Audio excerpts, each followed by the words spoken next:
Ja, dat weet ik. Okay.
Ja.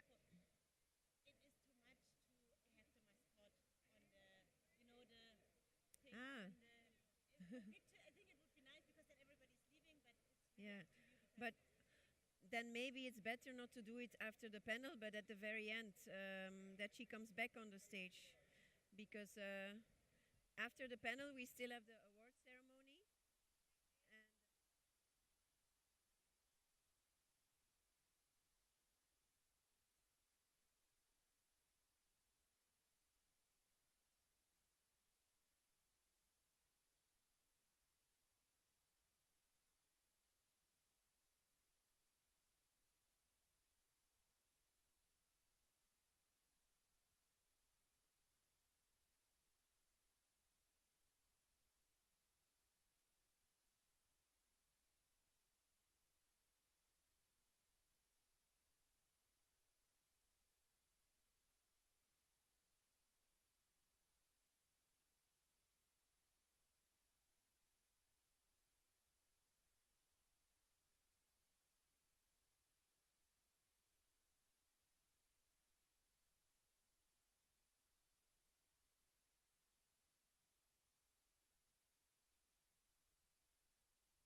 if I could please ask you to take your seats so that we can start with the closing plenary. Thank you. Ah.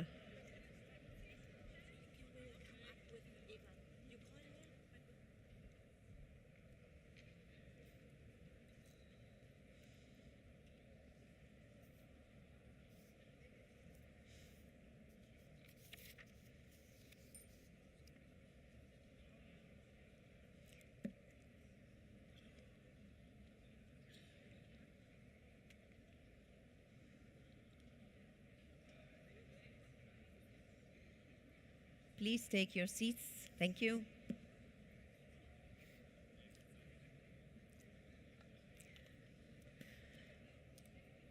So, good morning again, almost noon. You've had a round of final breakout sessions just behind you. I hope it was another interesting opportunity for you to have discussions and that you were all fresh even after such a great night of partying, where I hope you were on the dance floor. I'm trying to change the slides, looking at the technicians.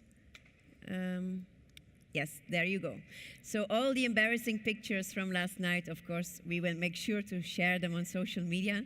And thanks again to Dot for hosting the after party. Now, this brings us to the closing plenary, which is entitled Charting or Changing the Course. Actually, it is a rhetorical question because we have no choice but to stay on that track towards a more sustainable mobility future. If we want to address the negative transport externalities...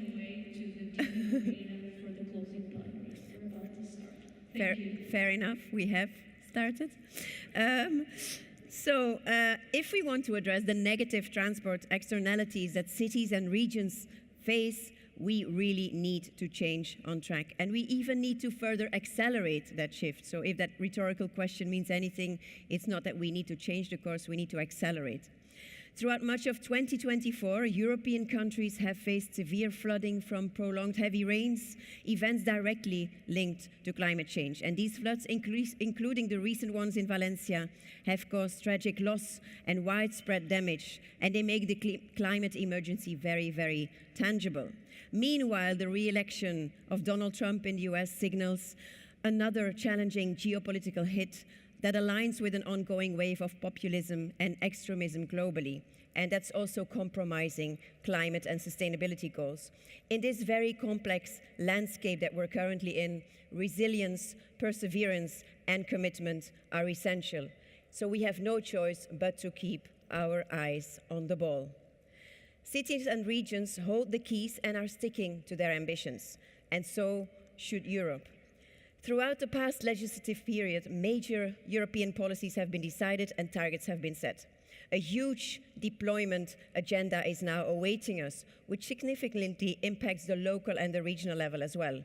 The city's mission, the Green Deal's journey towards climate neutrality, the 10T obligations with over 400 urban nodes, the data implications of the revised ITS directive, the rollout of charging infrastructure, and an ambitious follow-up of the cycling strategy. Cities and regions will need support as they move forward. So the question to our opening speaker is, what will the new European Commission taking office now bring us? Dear friends, please welcome Deputy Director General of DG Move, Mr. Herald Ruijters.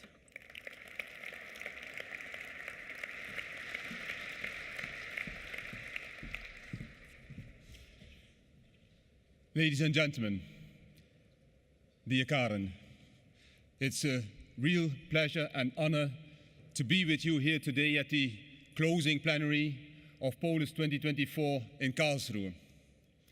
Karlsruhe is a city that I love for its active role in sustainable urban mobility, working with neighboring France, working since many years on the Magistrale für Europa, the high-speed connection between Paris, Budapest and Bratislava. This morning I came by train from Stuttgart, where I saw the works on the main new station, part of Stuttgart 21 and Stuttgart-Ulm. But let me say very clearly, This is not just about high-speed trains that are passing through cities. This is about connecting in such a hub the trams, buses, metros, taxis, all collective transport in a way that will help the citizens of Stuttgart to connect their node with the region, with the fielder, with cities that were not connected before, like Tübingen, Reutlingen, with Ulm, with the rest of Baden-Württemberg, with Germany and Europe. This is how I would like to see things, because it is about collective and sustainable and public transport. And I really command, dear Deputy Minister, I command what is happening in Baden-Württemberg as an example of how I would like things to be done. And Europe is standing behind it with more than 1 billion investment in that project. And we are proud that you will be one of the first big projects that is going to be realized and opening. This is how things should be. Ladies and gentlemen, we're the 28th of November, and today the European Council is endorsing the vote of the European Parliament of yesterday on the new Commission. And the European Parliament will be composed, like you see on the screen, differently than from the past. And so the vote was not overwhelming, but it is there. And it is approving very clearly this new Commission.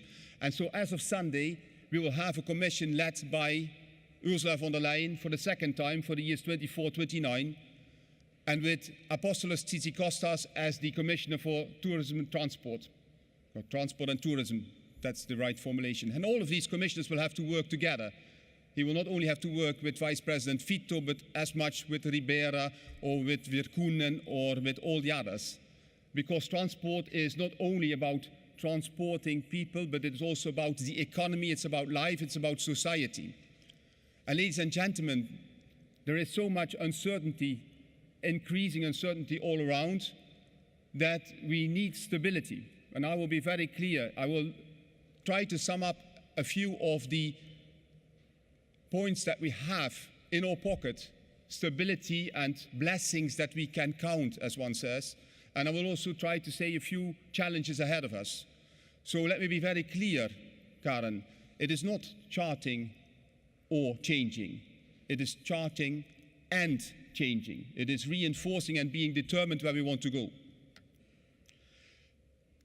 If we look at what has been happening, and you are very clear there as well, Karen, this is a picture of a study that has not yet been published, that Mr. Tzitzikostas will publish very soon, about climate change in Europe hitting transport. And you see on this map between 2010 and 2018, which is not yet complete because there needs still data coming in also for the Northern Europe, how much already in those years there have been these events. And this was pre the floodings in, for instance, Valencia with more than 200 killed, or in Belgium and Germany and the Netherlands with more than 200 killed, and everything in between, in Vienna or in Poland or in Greece or in Slovenia, everywhere around. And this is not going to change. What was perhaps with Storm Daniel in Greece once in 100 years, in fact happened with Storm Eric the week after already. This is not going to be going away. And therefore we have to be very clear that what we are doing will not change, Karen. It will not change. We can't. Let me be very clear. Everything that Ursula I Commission has been doing cannot now be wiped away because of certain political wishes. Industry, you, many of us, have already set a path for the future. And business also needs stability in all its regulatory. So if we have been adopting Fit for 55, how would we then change all of that now? I rather think we should, in the revisions of 2026, reinforce it because we see what is happening on the ground. We have been adopting also the efficient and green mobility package with the 10T. We have been having a green freight package, as you can see on the screen. And of course, sustainable urban mobility with a cycling declaration that you cited, Karen, with a European Mobility Week, with all of these things. And if there is uncertainty, I believe that we need now to work on stability and determination to bring that ahead. And we were working there, I think, on a long-term path to make sure that these things are happening. We cannot hide away from that. Let me also highlight one of these strongholds here. You see the European transport corridors on the map that is on the, for you, the left side. And it's very clear that these corridors are a vector of transport and connectivity across the Union. They have been expanded into Ukraine and Moldova and Western Balkans as well for the first time due to the war of aggression by Russia. And we hope that we can work on a long-term perspective in implementing these corridors by 2030 and 2040, and the wider network 2050. And the other map is the high-speed rail map that you see on the other side on this screen. In green, all the lines that have to be upgraded to 160, in pink, 200 and beyond. And they are connecting, as I said, all of the major capitals, cities, and everything in between. But they are not there to bypass. They are not there to just connect the capitals. They are there to really make Europe stronger as a backbone. And I believe that is also one of the blessings that I would like to put forward, not only all the packages and these maps, but also the current, I would say, underpinning opinion that is around. If you look at the Letta report that put forward this high-speed rail network, the Draghi report that was pleading for investment, or the Niinistö report on resilience, climate resilience and geopolitical resilience, it is very clear that we are now in transport not only talking about kilometers of rail or road or ports and airports that have to be created or reinforced, but it is more about enabling society, citizens, businesses to be able to be connected and to make Europe a stronger continent. With what's happening geopolitically on the other side of the ocean or in the east, I believe we strongly need to do that. And let me also ask, also from this room, seeing that map also extending into Ukraine, that we also think of all the other urban nodes that we still will add to the list of the 431 in Ukraine, Moldova and Western Balkans, because they belong as much to our network as the 430 of the European Union. The cities in Ukraine that are fighting a war for freedom and for European values, and all brothers and sisters in there who are also having sustainable urban mobility plans, who also participate in the Mobility Week and in the car-free days. And what is happening over there cannot be forgotten also in my words here in the closing. And I really would like to have also your attention for what is happening there, because we need to sustain and we need to help out and we need to involve them. And I'm sure that this community here in POLIS is doing so. And that is absolutely key for me to have said in this closing session.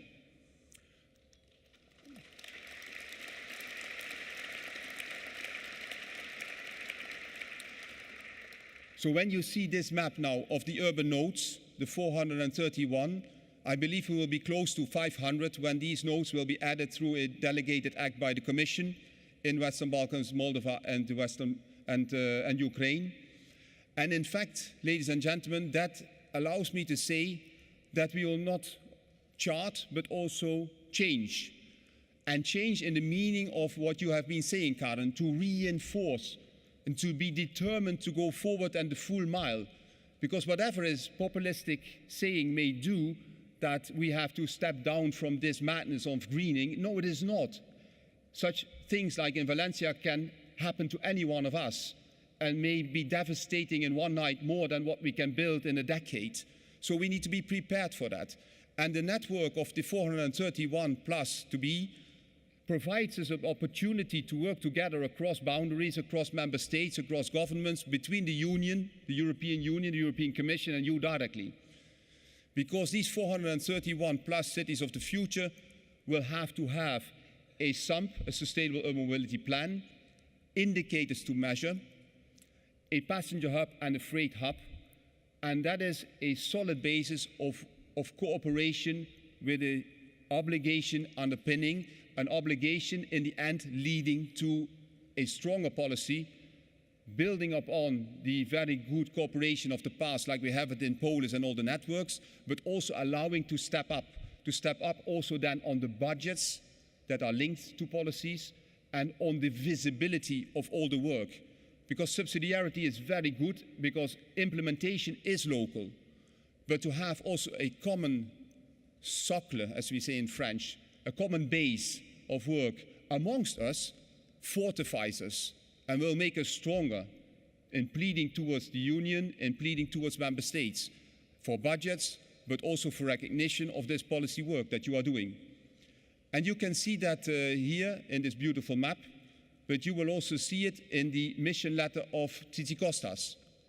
He has very clearly a mission that is strong.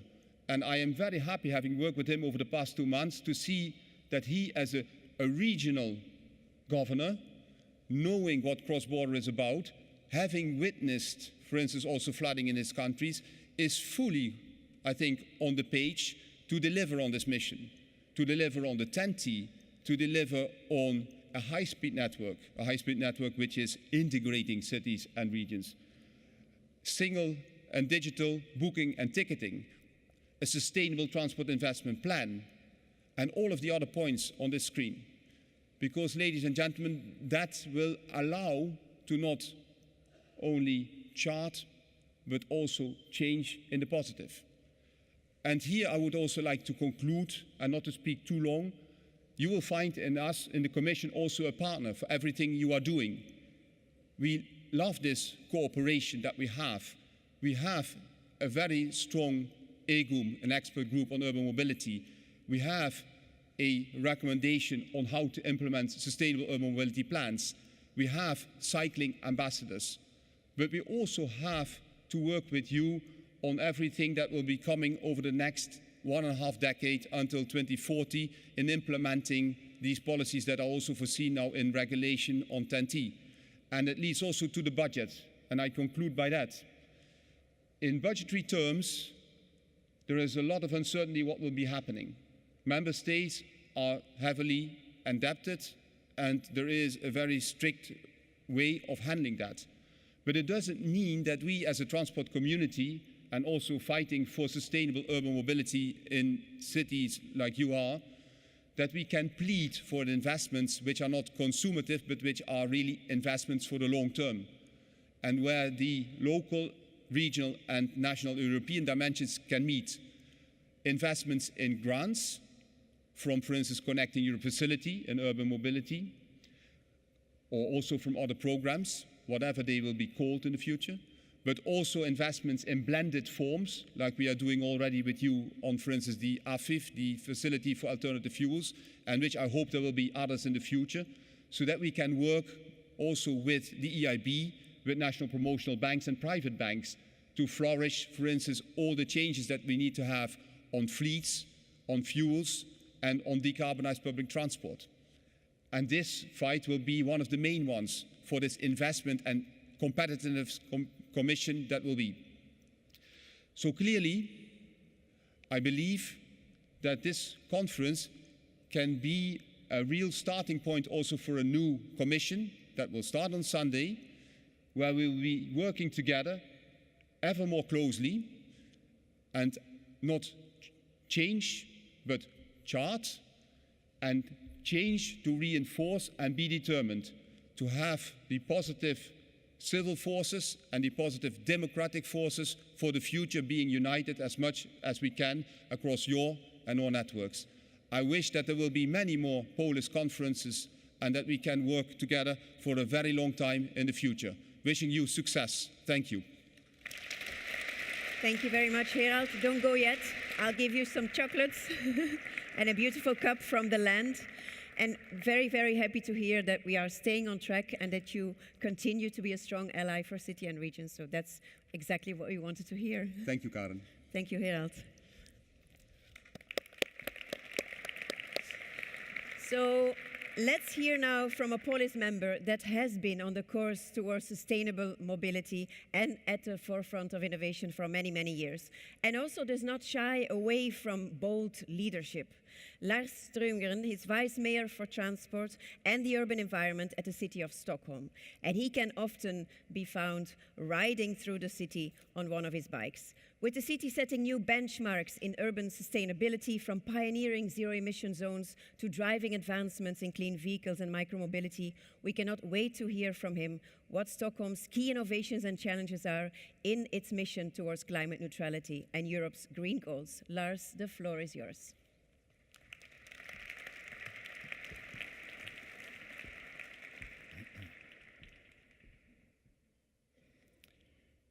Thank you very much. and when I hear myself getting presented as vice mayor, I almost have to pinch myself and say it once again, vice mayor. I wish my grandma would have lived that day when that became my title, because it was on her child seat back on the bike that I discovered Stockholm as a child. She moved from the Swedish countryside to Stockholm around the time when I was born, and back on her bike we visited the parks, we fed the ducks in the ponds, and in a safe space, I could look at the city with curious eyes and experience what a good city is, what good urban spaces can be, and when they're not. And I think it's important to remember the child in you when you work with people and you work with politics, because it's always about trying to create a good society for the people who live in your city. My goal is to make Stockholm a green, livable, and child-friendly city, not just because that's a goal in itself, but because that enables the people who live in Stockholm and in many other cities to live good lives. The city is the best invention ever, at least in my view. It creates a matching between people, and people like me, for example. In a city, you can get so much more out of what you have and who you are.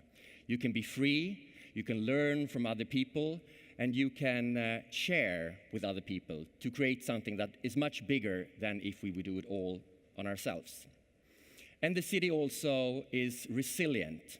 Through hundreds or even thousands of years, cities have created the platform where we can stay strong against conflicts, against nature, and other threats from outside. So the city is something fantastic, and that I, as vice mayor in Stockholm, want to preserve and to make flourish.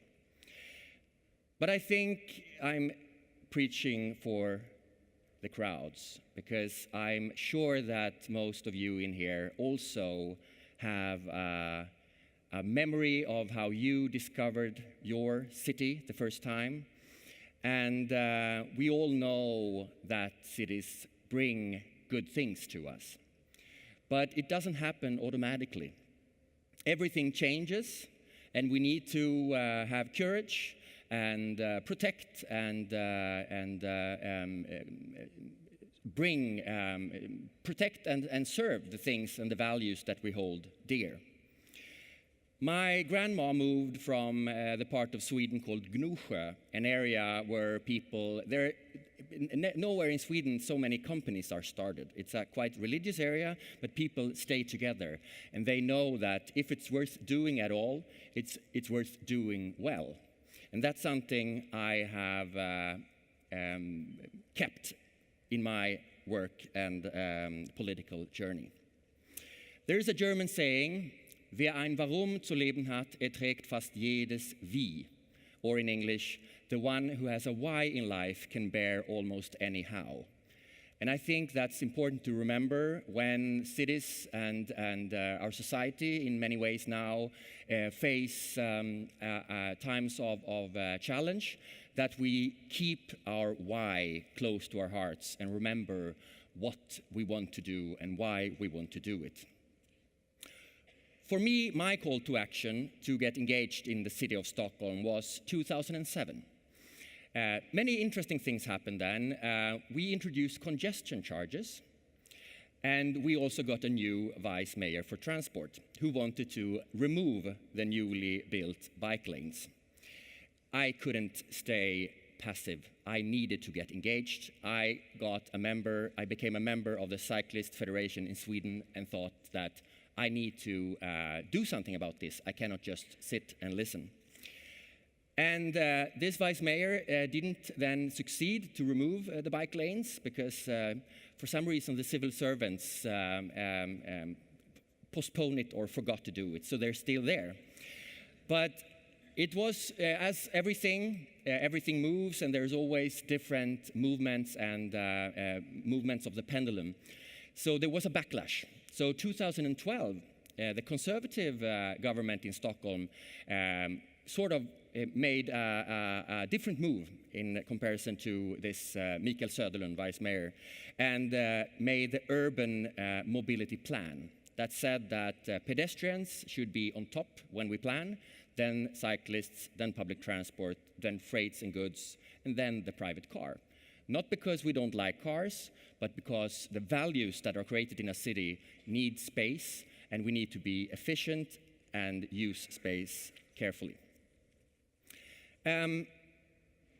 More things happened in Stockholm. In 2021, we decided that a large part of the city should be emission-free 2021. And a lot of these goals that then were set were done by my predecessor, Daniel Heldén. And when he had to step down, he asked me, would you be interested in running for vice mayor?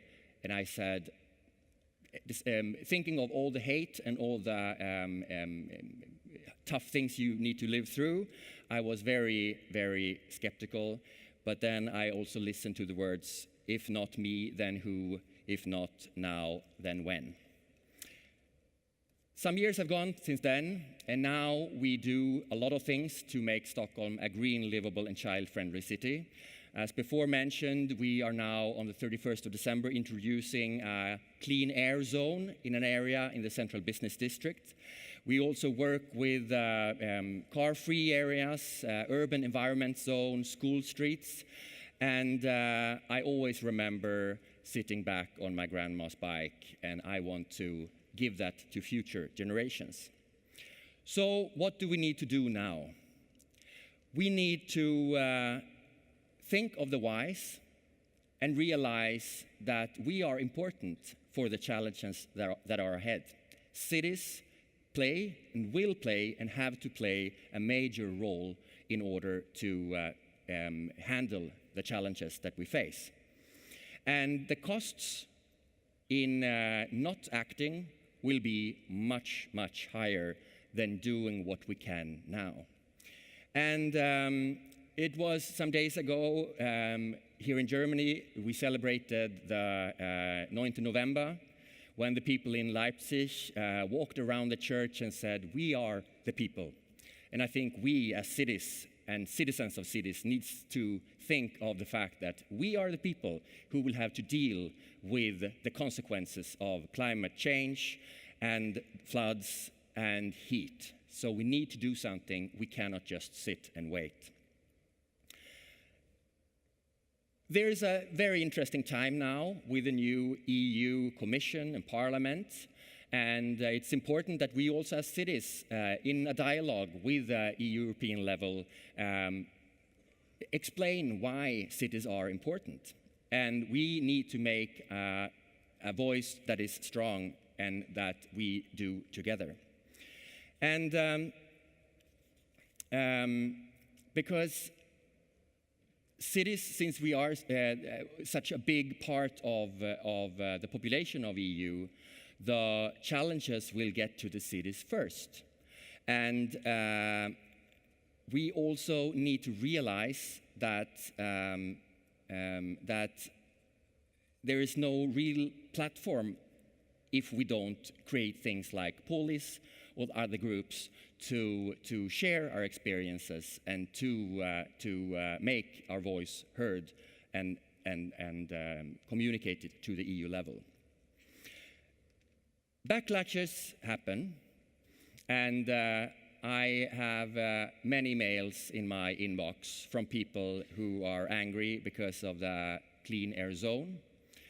Some companies say that now they cannot deliver their goods. But I think it's important then to look at the real challenges and think that, okay, is there a problem to deliver the goods? What can we do to solve that problem? And I'm looking at the people who are sitting there on the left of me here, the civil servants from the city of Stockholm that work very dedicated with different solutions for the businesses and the people who are living in this area. One interesting thing is how we deliver goods. In my city and in many other cities, trucks deliver or travel around a lot of air. If we could consolidate the goods, if we could work smarter with goods, we could transport more efficient, and we could also make more space for other things in the city. We could also, that we are testing now in Stockholm, deliver things off-peak. We are now, together with the truck companies, together with delivery companies, also the trash companies who bring out trash, we're now working with projects to consolidate goods. The same trucks that bring in goods in the morning, they then take trash with them. Just by that, we reduce the amount of transport movements with half. We also want to make the historical part of Stockholm open for everyone. There is a spot in Stockholm where people pass in the morning, and almost everybody passes this spot. If you take the bus, the bike, the subway, or the car, you get a glimpse of the old town of Stockholm.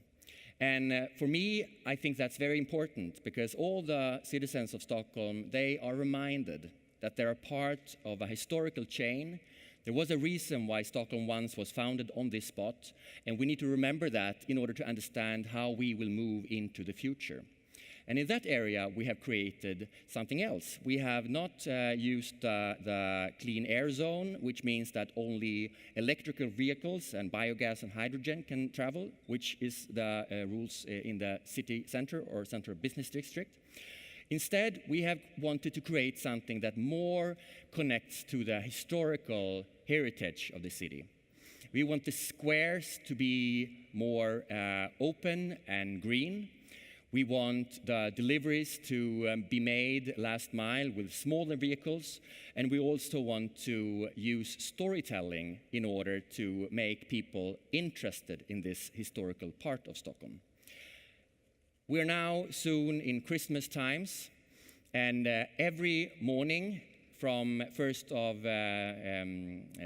on Sunday, the first Sunday of Christmas times, I don't know exactly the name, but every day when you open this calendar, this Christmas calendar, there is a window or a door in the old town that opens, and somebody sings a song, reads a poem, or tells something.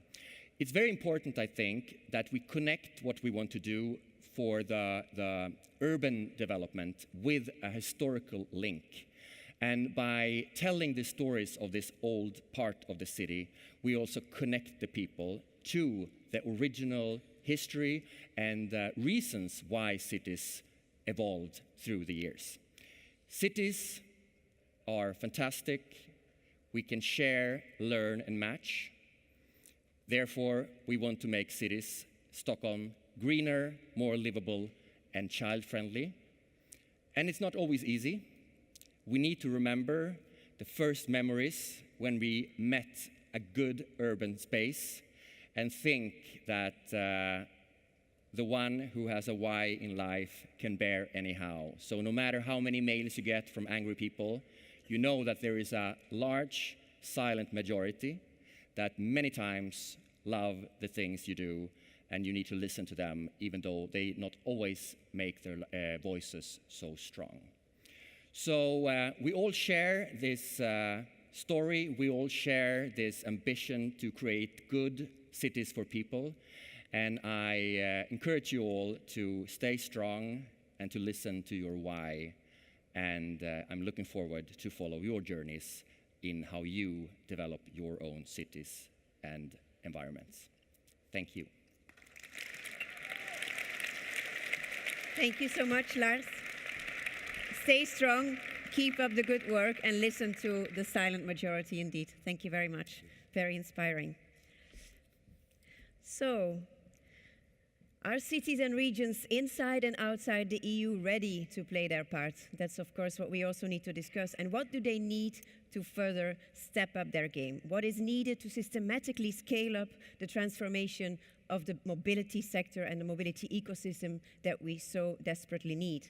And what is the message of our cities and regions to the next European Parliament and Commission? There's no more time to waste. There's no further ambitions to be compromised. That's clear. It's time for action. So let's hear from a group of great POLIS members on what their take is on this and how they manage to stay on course, or not maybe sometimes. Please welcome Eva Oosters, Deputy Mayor for Zero-Emission Mobility of the City of Utrecht, Elke Zimmer, State Secretary for Transport of the State of Baden-Württemberg, Sepp Dans, Deputy Mayor for Transport in London, Tomislav Tomasevic, Mayor of Zagreb, and Janet Horner, Councillor and Chair of the Mobility and Public Realm Committee of the City of Dublin. Welcome. Here we are. Please have a seat and make yourselves comfortable so that we can have a nice conversation amongst friends, family even, the POLIS family. So let's talk a bit more about what challenging times we are in and how we can stay on track and stay on course. And my first question in that respect would be, do you feel you are still fully equipped, or have you ever been in the first place, and supported to stay on track towards this direction of climate neutrality and sustainable mobility? Yeah? We've been talking about it for so many years, dreaming about it. Can you stay on track in the current context, or do you feel that your mandate is being challenged maybe? And let's start with a country where actually the situation has changed. Eva, our president from Utrecht, your national government has changed. Yes, yeah. So in that context, can you stay on track, or do you feel that there is another kind of empowerment needed now for you to keep your eyes on the ball? Well, I actually think that is a great question, because this subject really occupied my mind and my time in the past month, to be exact. And I think a very concrete example of this is our ambition to enforce a zero-emission zone for urban logistics in our city. Mm-hmm. And there are a lot of other cities in the Netherlands as well who try to enforce this. We already make plans for this 10 years already. And this spring, a lot of city councils already enforced the zero-emission zone for January 2025. And then new elections came. And we got a new government, and now in the past 2 months we're discussing this subject again with national government, even though we worked on this subject for over 10 years already. And I think that's an example of how fragile decision making is when you have a national government who doesn't agree with the ambitions of cities as well. I'm actually really happy that we, and I think that's an example for other cities as well, maybe in other countries, that we have this coalition of almost 20 Dutch cities who all want to enforce these zero-emission zones, that make a fist together to the national government and say, no, we really want to enforce this. Because I think the way the national government is handling this is just so extremely confusing for entrepreneurs, for citizens as well. And it really undermines the support of citizens and entrepreneurs in, well, if the government really enforces the ambitions they have in the first place. Because if these transitions just take so much time, and then after 10 years you just say, well, maybe we're not going to do it after all. Yeah. Well, it's very fragile. So, well, this is an example of what we're facing right now in these times. It's really different from 2.5 years ago when I started as a vice mayor. And I think we are up to it as cities, but it's a challenge. It really is. Yeah. But it's really good to hear that you're sticking to your guns and that you're regrouping with the cities to stay on track. That's impressive. Sepp, let me turn to you. You've come out of a challenging period as well, let's say, looking at the national government, conspiracy theories around a 15-minute city and so on. Are you more optimistic in moving forward with the current government, or is it still... Well, certainly with the current government, yes, much more optimistic. So there's hope for all of us. There's hope.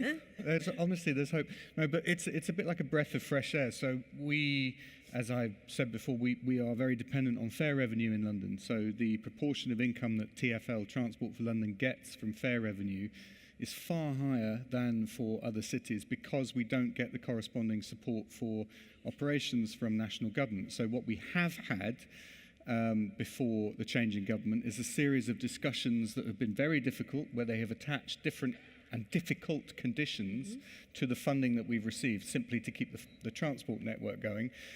That's gone. We now have sensible, adult, grown-up conversations with ministers, which is a novelty. But it is very encouraging. And of course, we're lucky in the governance factor. So yes, we've got a government that we can talk to. We've also got a fully integrated transit authority in London. So we don't just look at the buses, the tubes, the trams, and the trains and everything else, but we also manage the streets and the cycle network and our strategy on walking and wheeling, which means that we can have an overall target of 80% of all journeys across Greater London by 2041 being active or public transport. But it also means, of course, that we have varying degrees of success on that. So in some parts of the city, we are at 98% of all journeys by public and active travel. Big up to the City of London there, the square mile, well done. But in outer London, the problem is much more acute. And what we are looking at there is developing additional nodes, additional density in the network, particularly on the bus, to complement the other big infrastructure projects that we've had recently. The Elizabeth line, which is a brand new railway line connecting East and West London through the centre. It now carries 3.5 million people a week. It's one of the most popular railways in the country, and extending things like the Docklands Light Railway and the Bakerloo line extension. All of these projects are complemented by additional networks in outer London, and we hope to drive that up. So yes, I'm optimistic. Yes, things have changed for the better, but I think we are all aware that things can change for the worse very quickly. So it's incumbent on all of us to do what we can when we can. Yes, you're heading for elections, right, in Ireland. So what does the future look like? Any idea, or? Well, I'm very interested to find out. So we will find out on Saturday what our new government, what the elections bring. Inevitably, in Ireland, we have a coalition-based system of government. So we know, I think that it's almost impossible for any party to win an outright majority now in Ireland. So we will see a coalition. I represent the Green Party at the local level in Dublin. We've had a Green Party as part of the coalition government, a minority party, but for the past 4.5 years, the Green Party had the responsibility for the transport portfolio. So within that, I think the last 4.5 years have been very positive in terms of building momentum, in terms of getting us changing the course of our trajectory, changing the conversation a lot of the time. I think sometimes it's not just about the element of what the plans are, what the budget is. It's also what the mood music is and what people are actually listening to, what they're responding to. We are as a local representative in Dublin, I would be on the radio, more weeks than not, discussing some cycling project, some idea about whether we're investing enough in buses, everything else along these lines, that I think we are much more conscious and aware of our public transport, our transition to sustainable mobility in Dublin at the moment than I think we've ever been before. We have huge projects coming down the track at the moment, and I'm hoping, but who knows, you never know with politics what happens, but I'm hoping the success of our 4.5 years in government now as the Green Party will have been that we will have secured commitment to things like the extension of our light rail network, extension of our trams, improving urban buses. At one stage we were opening a new bus route, one new bus route every week across Ireland, which was huge for connecting rural parts of Ireland, and we have gone from, in Dublin we have a plan to bring us from 10 kilometres in total of dedicated cycle routes to 310 kilometres in the next 10 years. So that's revolutionising what our streets are meant to look like in Ireland. And of course, in the course of the last day and a half, everybody knows there's a huge gap between what a plan is and what we actually end up delivering and what the implementation will look like. But I think it's a very exciting time in terms of where the plans are at. It is a contentious time in where the support is going to come from and whether we are going to be able to sustain our intentions and actually deliver upon them. And every square, every kilometre, every parking space, everything else is going to be a battle. And what we will find out in the next few weeks is what the national government is going to form and what that then will promise us in terms of their commitment to delivering on that. So good luck with that. Yes, crossing fingers, exciting times, but a lot of ambitions and a lot in the pipeline, so that's really good to hear. Let's turn to Zagreb. Let's go east. So as a mayor of Zagreb, do you feel that you have all you need to really make that sustainable mobility future a reality? And do you feel that Europe is an ally for you? And the other question was? Do you feel that Europe is indeed an ally for you, is actively supporting you, or is that a faraway reality? So in short, the first question, the answer is no. And for the second question, the answer is yes. So just, first of all, I want to thank you for the invitation. Zagreb just joined POLIS in the beginning of this year. We heard a lot about this network, and we are proud to become a member and proud to be here. I'm the mayor, just to give you a little bit of context, I'm the mayor for a little bit more than 3 years. And we are really doing a paradigm shift completely in the city of Zagreb when it comes to not only transportation, but green transition in general. Basically, we are a capital city of 760,000 people. And in the last 10 years, just to give you one figure, we went from 280,000 registered cars to 380,000 registered cars. So basically, and we are talking only about registered cars in Zagreb, because there are many more used by citizens of Zagreb which are not registered in Zagreb for tax reasons. And not to include, of course, the cars coming into the city, because we are 1/4 of population of Croatia, but it's much basically bigger population when you count the metropolitan area which commutes daily to the city. So this is so also we had very underinvested public transport infrastructure. So the city didn't buy. So we have trams and buses. We have around 450 buses and 200 trams, and the city did not buy a single tram for more than 15 years. So we have trams which are operating, which are older than me, on streets of the city of Zagreb. Not all of them, but some of them. So the fleet renewal was not there, and pretty much the underinvestment in the public transport was a part of this huge increase in cars over the last, especially 10 years. So from that, we are going to a climate neutrality by 2030. Which is a great ambition. We are investing into just 80 new trams, 200 million euros. We are buying also.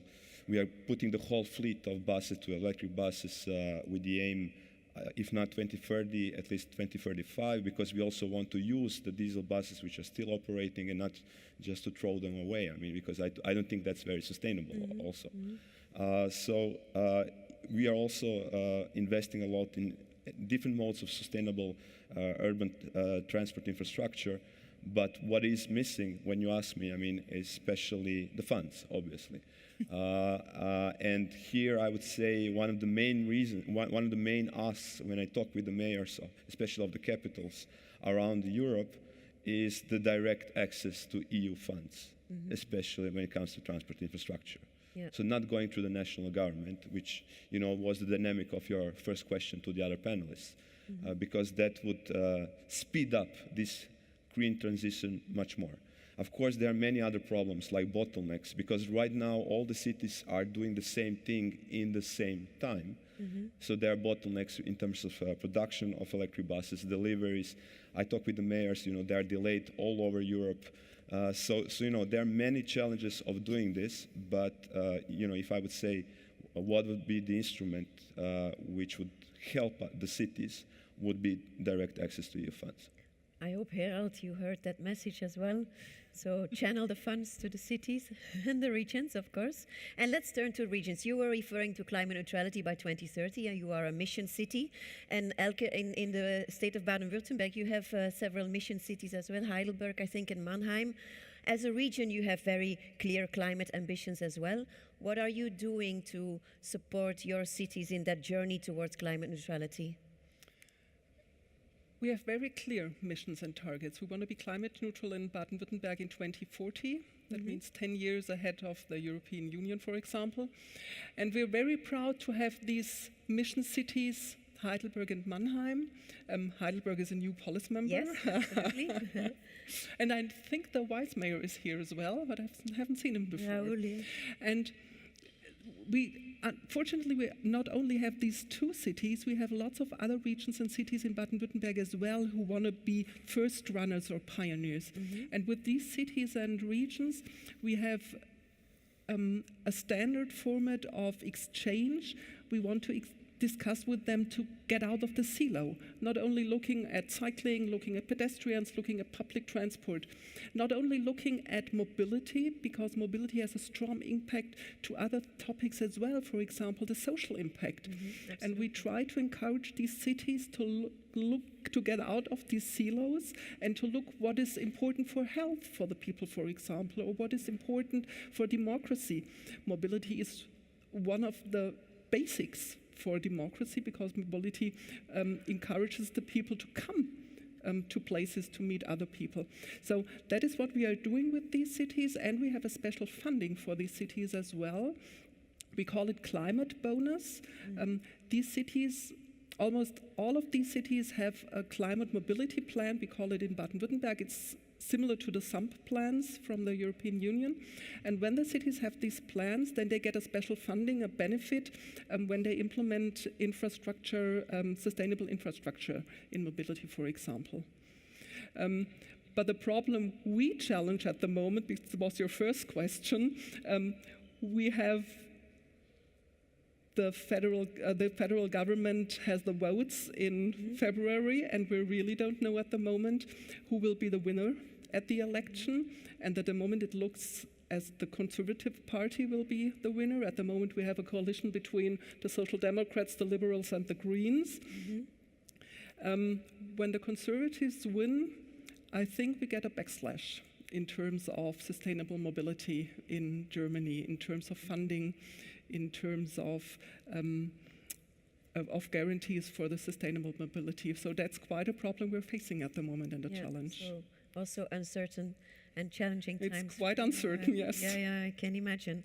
So let's maybe continue a bit on this mission and the climate neutrality goals. So Utrecht is also amongst this group of mission cities. Has it been a blessing or a burden so far to get that precious mission label? Well, to be really honest, it first maybe felt a little like a burden, because we have a lot of policies on, for example, mobility, air quality, circularity, or the energy transition, for example.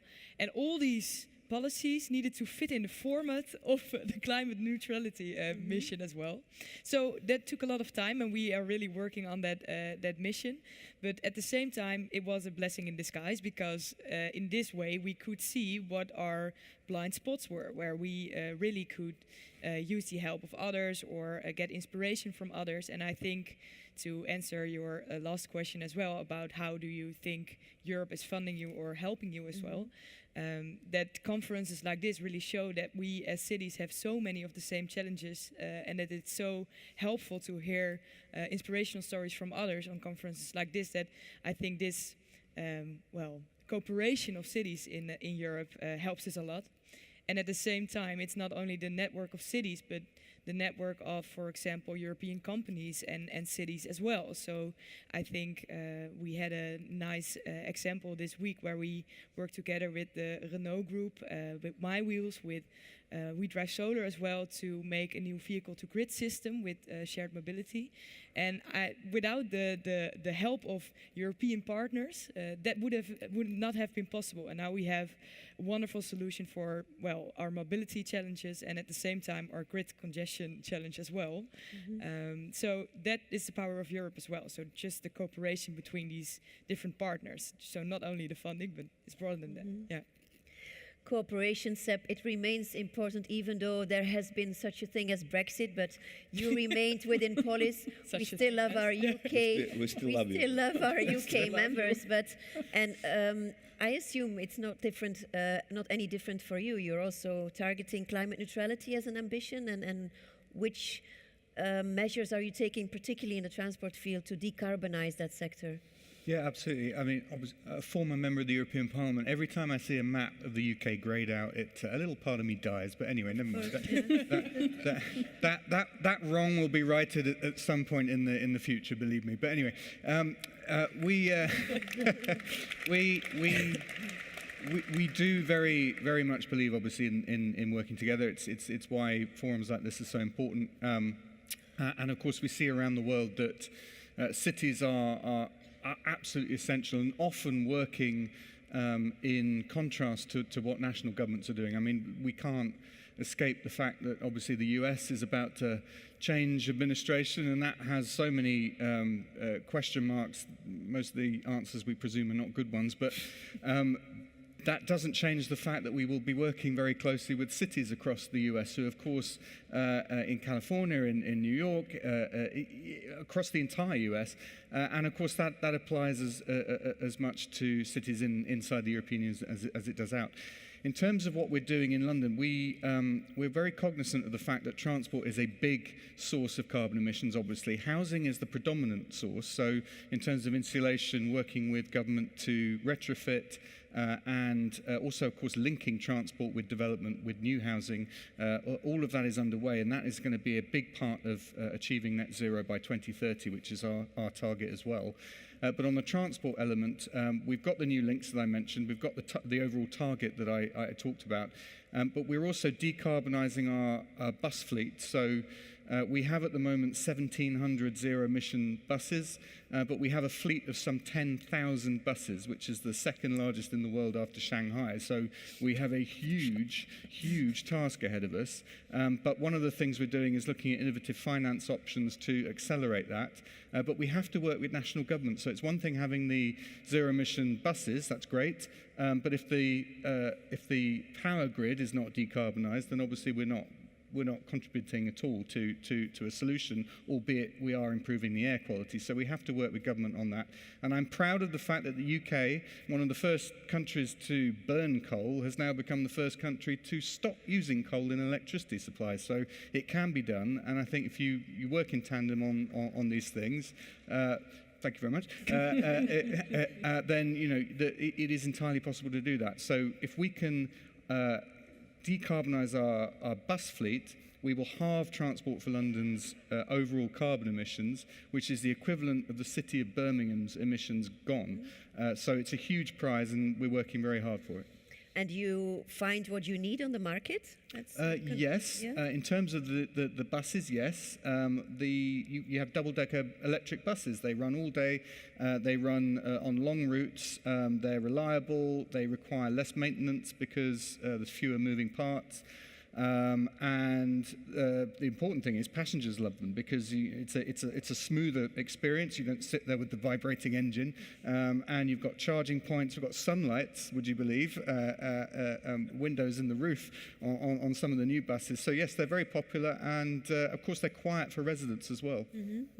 Tomislav, you were mentioning a bottleneck, rather, that you suggesting you don't find what you need on the market. Did I get that right? Yes, I mean we did a study, which shows that actually, that there is a bottleneck in the next 5 years in terms of delivery and production. Maybe because they have 10,000 buses. So when they will take all the electric buses in the market. The steering wheel's on the wrong side for you, so it's all right. Well, that's easily to modify. We'll take that as well.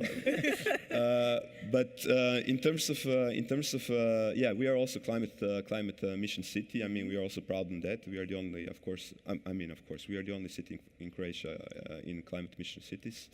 And this climate label for us is quite important. Actually, our vision is to brand Zagreb as climate mission city and also as a capital of social inclusion.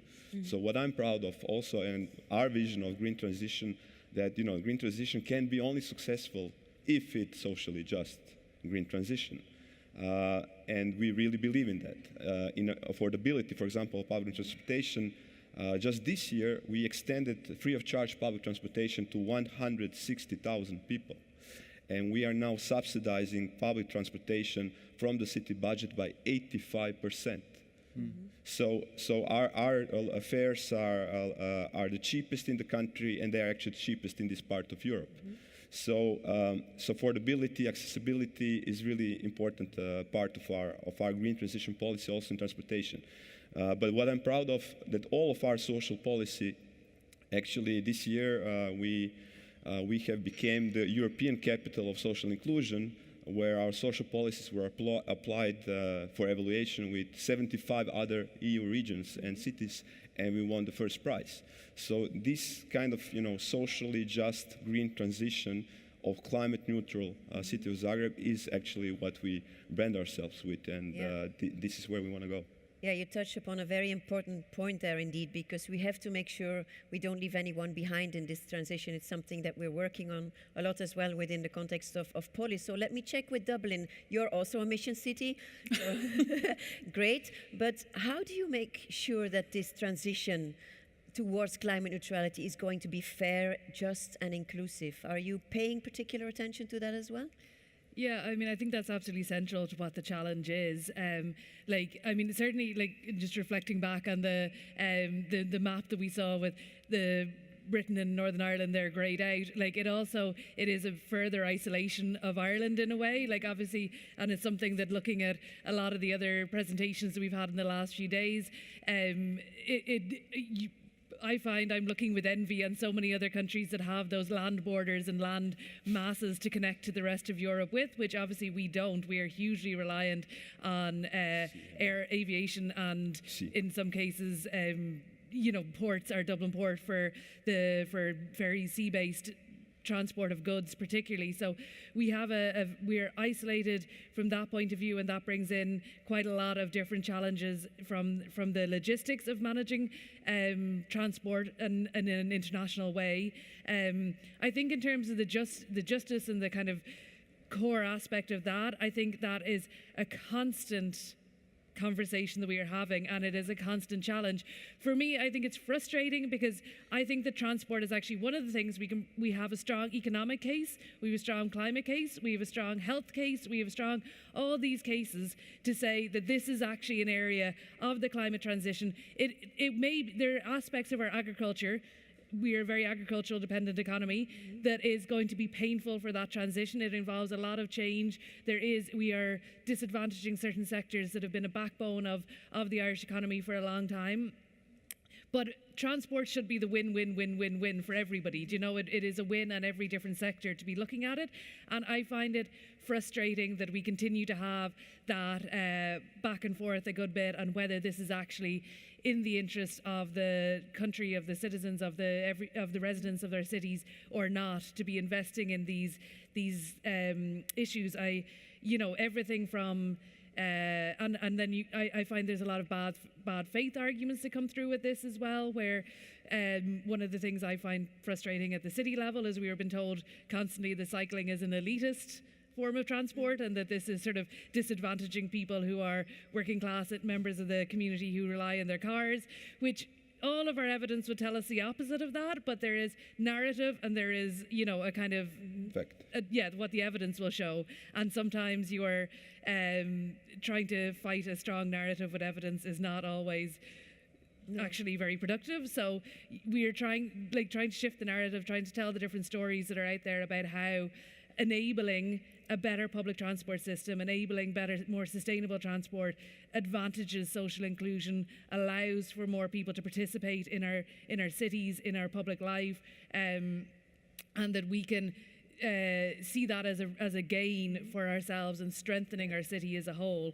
I feel like that's a narrative we are still having to fight to get across, but yeah, I think that's the and challenge. framing is so important these days, you know, and getting that discourse and narrative right. When we talk about inclusion and so on, there's also a very important initiative from Europe right now, the Social Climate Fund. And we're in a very crucial phase in the sense that currently member states are drawing up their action plans or plans that they need to submit to the Commission on how they're going to use that Social Climate Fund. We will have to compete with other sectors because it's not just about transport, of course. But then, of course, we also have to make sure that the money goes to cities and regions as well to fight transport poverty. Have you heard anything about the Social Climate Fund in Germany yet? Are you being consulted, Elke, on how those funds should be spent? We haven't been consulted yet, but we hope that it will come. Then it will be a great chance to make something against the mobility poverty. And I think this is a good example where we see how all the political levels can work together. We need the climate fund from the EU, but we need the climate fund that is in topic at the moment at the federal government in Germany, and we need our region that makes a contribution to this to work against the mobility poverty. In Baden-Württemberg, for example, we have a ticket for young people, a cheap ticket for young people to travel around in Baden-Württemberg. So I think when all levels in the political game work together, then we can really make a big point against mobility poverty. Mm-hmm.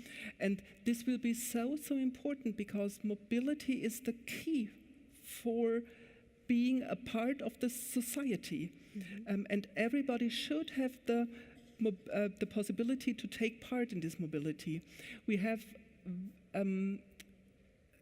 very often exchanges with different sorts of people who have mobility poverty, for example, the poor people or handicapped people or older people, and they all tell us we need infrastructure for walking and we need infrastructure for the public transport. Mm-hmm. These are the two main topics all of these groups tell us. Mm-hmm. And these are because, and this is why we thought about, why we're making a pedestrian, what is the word? Area? Why we're making a pedestrian strategy at the moment to focus on this part of mobility as well, because pedestrians, everybody can walk somewhere. But when you want to strengthen this part, then you have to look for the infrastructure for the pedestrians. And this is why we're making a pedestrian strategy at the moment, for example, and we think this is a point against mobility poverty as well. Indeed, spending those funds on subsidizing electric vehicles, for example, would be the wrong message in terms of addressing transport poverty. We need to look at the basics, at public transport for supporting it, shared mobility and active travel. Absolutely, you're absolutely right. You also touched upon a point I would like to build on, and that's the importance of different levels of governance to work together, which is instrumental in this fight against transport poverty, but which is also going to be instrumental in another legislative file that is entering into force, and that Herald was referring to, and that's the urban nodes. You're all, in one way or another, associated to that legislation as well, and it will come with new requirements as urban nodes in the coming years, whether it's a sustainable urban mobility plan, the multimodal hubs for freight and passengers, the data that need to be collected. How do you try to reconcile as urban nodes this function in the Trans-European Transport Network, the international connectivity, with your local role as an urban hub? Maybe let's start with Zagreb. How are you looking at this new urban nodes legislation and the related requirements? No, we think that urban nodes are opportunity basically for Zagreb, not only for international and intercity connectivity, but actually for urban transport system of the city of Zagreb, because we don't have an underground public transport system, and it's really important that we make better use of a railway system within the city of Zagreb. And for that, of course, it's crucial how we cooperate with the national government. who is 100% owner of the railway infrastructure company, which is supposed to make all these investments in the railway infrastructure that we feel should benefit especially also the citizens of Zagreb and the urban mobility of metropolitan area of Zagreb. So that's a crucial point. I mean, and because with only few actually not so expensive interventions, we can make really huge advances into public transport infrastructure of Zagreb. So with that, for us, it's really important not only, of course, the cooperation with the national government, but also with the academia. And here also, there's a faculty of transport here who became a POLIS member recently. And it's really important that we go along with the experts, the academia in this kind of direction. We especially feel multimodality will be a huge opportunity. I mean, for the urban transport system of Zagreb when we talk about TEN-T. Yeah. How does this impact on London, Sepp, the whole TEN-T and urban nodes development? So obviously, it's quite frustrating because London has a plan that which we've had for a while. So we would all, almost certainly meet the criteria. But we tick your box. Yeah, you are an EU member. Thanks, that's very kind. But we are obviously connected to the continental high-speed rail network through High Speed 1 and the Channel Tunnel. And the new high-speed rail link that's being built to Birmingham and to serve the rest of the country will connect as well to that network. So being part of an integrated network is incredibly important. Yes, obviously, legislation may or may not apply and so on and so forth, but the level of harmonization is going to be extremely high. I won't go into the ins and outs and the pros and cons of our current arrangement, but it's very clear that we are not going to diverge significantly on these things, and we rely on that connectivity for so many things. When it comes to freight in particular, we've got a clear aim and clear desire to decarbonize there and to consolidate, which has been mentioned a lot by panelists and contributors. And I think we're all aligned on the need to reduce the number of individual journeys without necessarily decreasing the amount of goods that are transported. So if we can crack this nut together, then obviously, yes, we'd love to be part of the cooperation process, even if officially we're not members. Okay. Well, if it's up to us, of course, you're more than welcome to be part of the family. You mentioned freight. Freight is something that you've been working on a lot and is indeed also part of this urban node story. How are you tackling freight-related challenges, short distance and long distance, and the interface? Yeah, it is. It's quite a challenging subject as well. And we had the luxury in Utrecht to experiment with electrical vehicles a lot already. And with the coming zero-emission zone for urban logistics, we really had to. But I do still see a lot of challenges. To name three, the national government, that's a bit cynical, but I already went into that. The second one is that we have like these century-old wharves and really small streets in the city center that doesn't always match the capacity that some of the electric vehicles need as well. And the last one is grid congestion, because in the Netherlands we have this really fast energy transition going, but that means that our old grid is not always up to the task.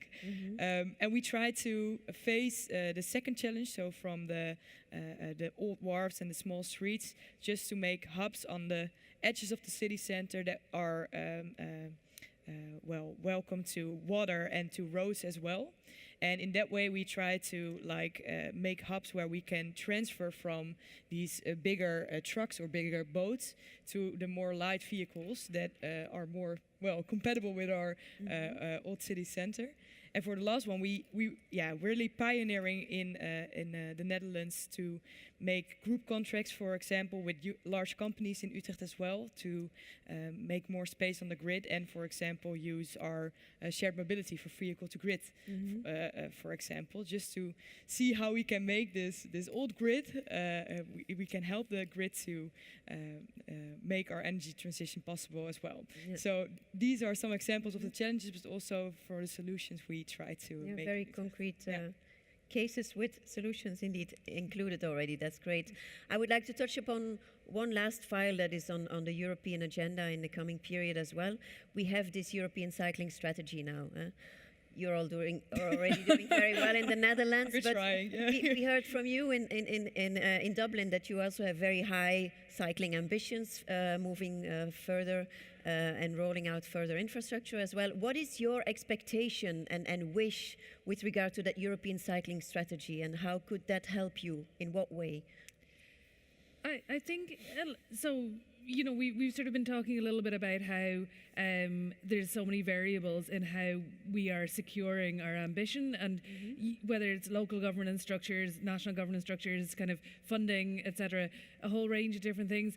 To me, a lot of this is about creating the broader context that kind of steers us inevitably in one direction towards improvements in cycling in this case, and then makes it kind of harder to pull back. So even if there is changes in mood, changes in the local national governance, we are still kind of been pushed, brought, dragged, ideally willingly walking in a particular direction, I guess, or cycling in a particular direction towards improved infrastructure. So I think it's really setting that broader international context, making sure that we are on track and that we are being kept on track in those regards. And I think, but within the current context, where I think we are very much in Dublin, want to see improvements in the area of cycling and are working towards it and are delivering that at the moment. I think it is about sort of supporting that, securing that, ensuring there's best practices involved, allowing for opportunities for us to learn more and more from best practice. We visited Utrecht there a few years ago, and we regularly send our traffic engineers to Utrecht to sort of see what is a much more evolved cycling city than where we are at the moment. We know that inspires people, it brings back really good ideas, and so being part of those networks, being part of that opportunities to learn from each other is absolutely crucial, I think, for us at the moment to make sure we are making use of the opportunities we have as it is at the moment, and should the mood music change in Ireland, keeping us on track as best as possible. Okay, great. We have to wrap up, so I have a closing question for all of you, and you get one sentence to reply to it. And that is, what would be your number one ask or need that will really empower you to move forward, whether it's an ask towards Europe or another level of government or another stakeholder that really would make the difference for you? One sentence. One sentence. Well, I would say don't water down on the Green Deal, because it helps us a lot that there are some European laws who are already enforced and already help us with our mission. So watering down on that would be a very big mistake. Yeah. Okay, you get a prize. You get a prize. Yeah. Thank you. Elke? Yeah, I think the most important thing is the EU as well. Don't stop halfway. You said it. You have to stay on track in the European Union. The Fit for 55 package is the right package. Not everything is perfect there, but it's the right package, it's the right measures. And this is what we need to get the wind in our back to go on forward. Okay, you get a prize too. Your own mug. Sepp, what do you want? From whom? I'm eyeing up the prize. What do I have to say to get? I can answer in one word: money. Money. So the problem, you know, if you don't fund networks properly, you end up with deterioration. You get people who don't trust the network. They then move back to their cars, and it takes an awful lot to get them to move the other way. So fund things properly, and then we can, you know, trust cities to deliver on that funding, because ultimately it's the cities who are at the forefront of this. And frankly, we all agree on what the solutions are. So just give us the cash and we'll implement it. So Okay, while, you the get a prize as well. while the cash is coming, you at least have Karen. chocolate Okay. to begin with. So Zagreb, your number one ask.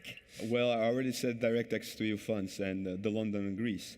But I would also say not only the EU strategies that are adopted to put them in practice, but I would also say all the cities. What you're doing, just keep on doing this, because the strength is in numbers. It's easier to push forward sustainable urban policies if we all stick together. I mean. So true, yes. And last but not least, Janet.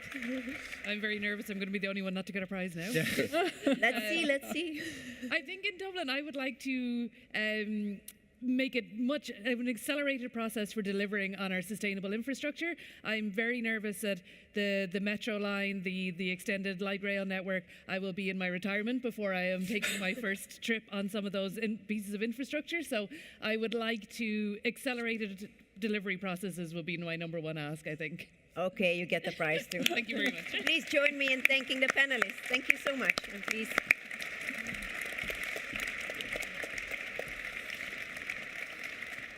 So it's always heartwarming to see how our cities and regions stay on track, are ambitious, and really want to continue with what they are doing. Now, moving on to the last part of this session, every year we always present the famous POLIS Award as well. It's presented to a POLIS member who has made impressive strides in sustainable transport innovation, has presented some of those solutions here at the POLIS conference, and has really also shown great engagement in the network throughout the last year and beyond. And this year's edition of the award is sponsored by Free Now. So let me invite to the stage Alexander Broutigam, Head of Partnerships, who will announce the 2024 winner of the POLIS Award and also hand it over.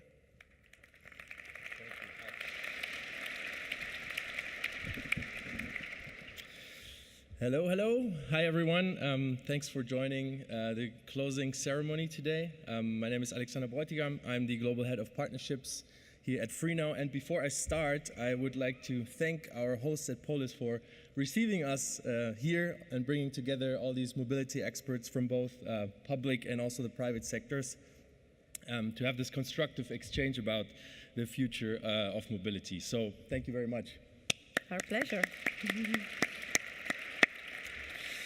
It was a great pleasure for me to represent Free Now here at this conference. We're a European mass platform with taxi at its core, and we strongly believe in the collaboration between cities and also public transport operators. So our goal is really to help cities thrive and and we're on a mission to bring safe and reliable, accessible, but also increasingly sustainable mobility options to everyone. This is why it was very important for us to be here at POLIS this time in Germany, our home country, and to meet with all of you to demonstrate our commitment to bring innovation to urban mobility. Now, I'm excited to announce the winner of this year's award. I'm going to give you a couple of hints along the way, so listen closely. This city of close to 1 million inhabitants has committed to the Climate Neutral Cities mission and was among the first to present its climate action plan. Its sustainable urban mobility plan prioritizes walking, cycling, and public transport ahead of private cars. The city has led the way in promoting cleaner vehicles for years. They have won the national competition for Best Clean Vehicle Municipality for 10 years in a row. And environmental zones have been in place since 1996. A congestion tax was successfully introduced in 2006. And the first zero-emission zone is entering into force as we speak. A flagship project has the city actually working hand in hand with civil society actors, with businesses and other key stakeholders to develop solutions that address important challenges before they become major issues. Following this logic, the city also partners with shared micromobility operators to complement public transport and at the same time regulating issues such as space use, the speed, and parking. However, this award is not just a reflection of the city's own achievements, of course, but also shows the support that politicians and practitioners have given each other across the POLIS network. And the city has done exactly that. So, ladies and gentlemen, this year's winner of the POLIS Award is the city of Stockholm. Woo-hoo! Let me invite the whole team of Stockholm present here to the stage. And this is the award. Oh, yeah. You can give it to them. So you might see a familiar face that you very recently saw on this stage as well. Him again, indeed. But well deserved. Congratulations to the whole team. And don't forget to give the award to them. Don't keep it for yourself. Let's have a photo opportunity. You want us to? Yes.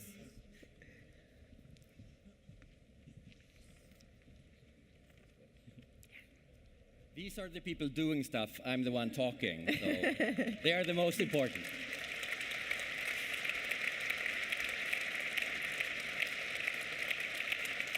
Thank you very much. Thank you. As you might remember, also last year we introduced a new POLIS award, the POLIS Ambassador Award. And the first POLIS Ambassador Award went to Edwin Mermans from Noord-Brabant, who continues to be a magnificent POLIS ambassador, so thank you for that. But there are others out there. So we decided to keep this award and to continue it. And this year's winner is a great advocate, not just for sustainable mobility, but also for transport innovation and obviously also for POLIS as a network. This person knows all the ins and outs of the Brussels bubble and never gets tired of making others aware of POLIS being the leading network of cities and regions on transport innovation. Ladies and gentlemen, this year's POLIS Ambassador Award is going to Françoise Gaspard, Senior Policy Advisor of Île-de-France Region and Île-de-France Mobilité. Françoise, I hope you're in the room.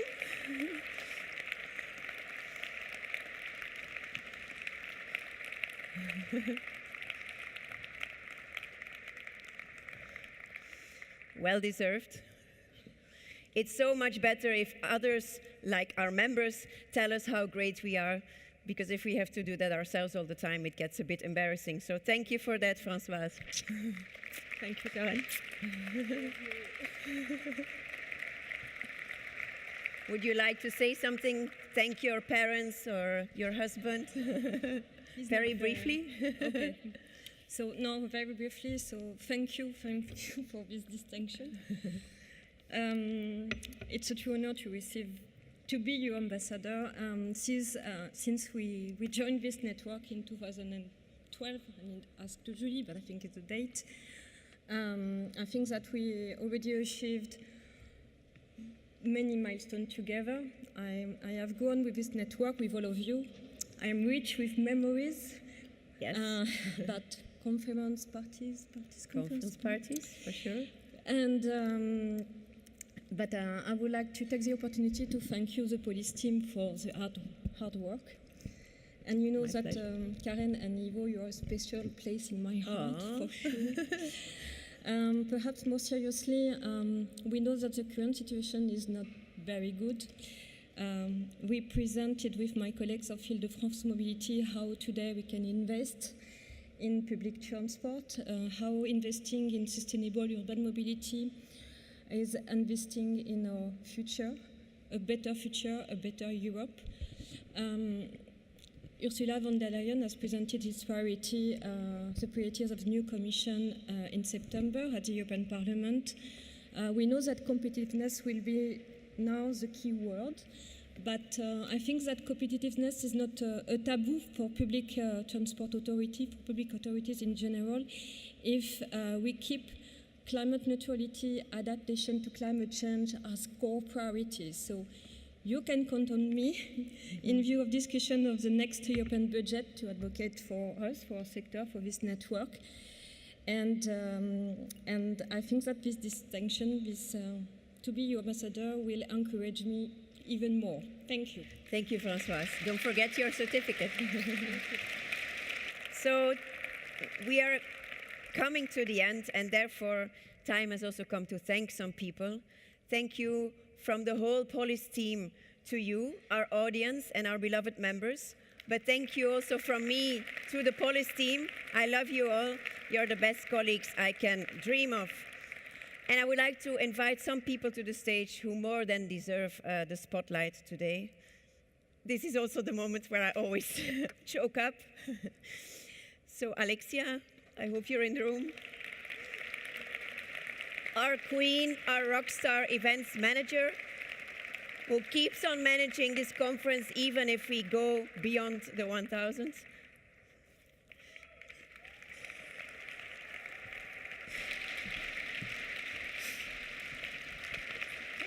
Just stay on stage. And then we will bring our friends, of course, from the local team as well. We wouldn't have been able to do it without you. So let me also invite to the stage for a massive thank you both the friends from Karlsruhe and Baden-Württemberg, Wolf, Eugenia, Niels, Sandra, Nele, Max, Anke, and Elke Zimmer.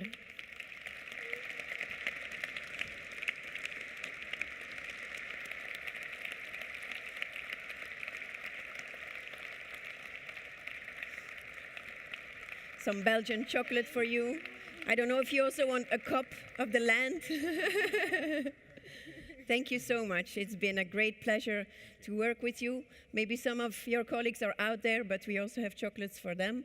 And I think, Elke, you also wanted to say a few concluding words before I give the final words to our president to invite you to the next conference. Elke, we welcome you back to the stage. We also have chocolate for you, of course. Beautiful sweater. Thank you, Karen. Maybe some of you remember me staying on the floor in Leuven in this shirt.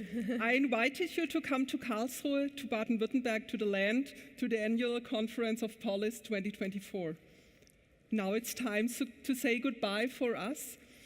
It was a great, great pleasure. It was an honor for us to have you here, to host you here in Karlsruhe in the land. I hope that you had an interesting and inspiring conference. For me, it was very inspiring and interesting. Thanks a lot for the organization, Karin. It was wonderful to have you here. Keep well, and I hope to see you all next year. Bye. Thank you so much, Elke. And the very, very final words go to our president, to Eva from the city of Utrecht, who is on her way.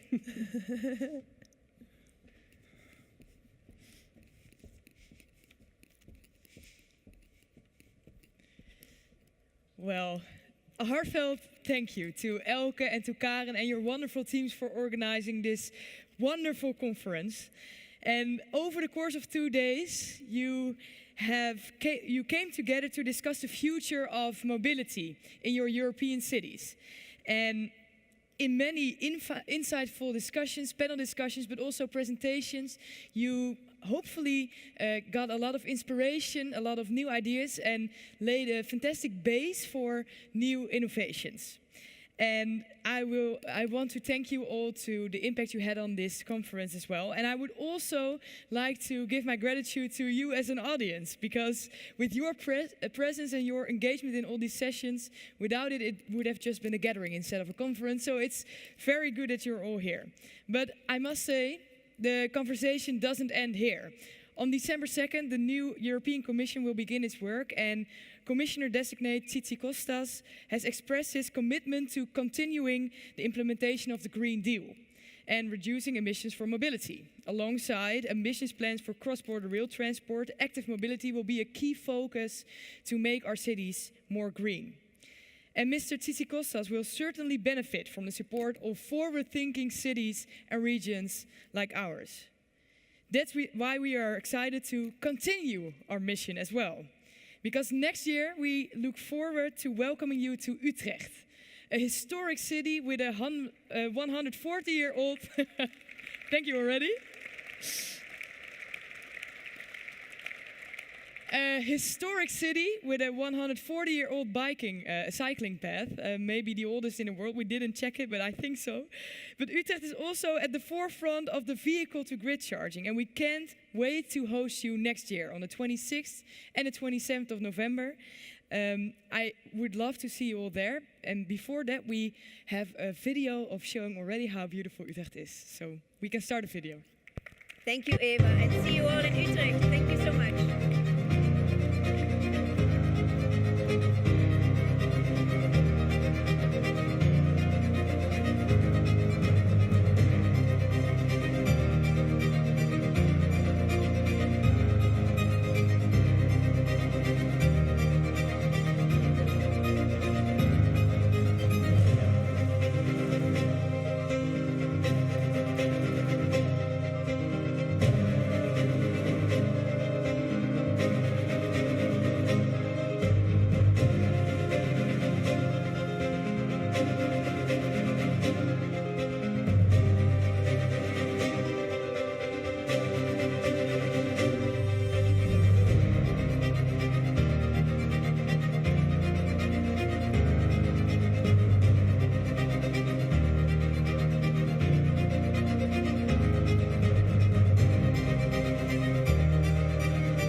enjoy your lunch and enjoy the site visits, and see you next year.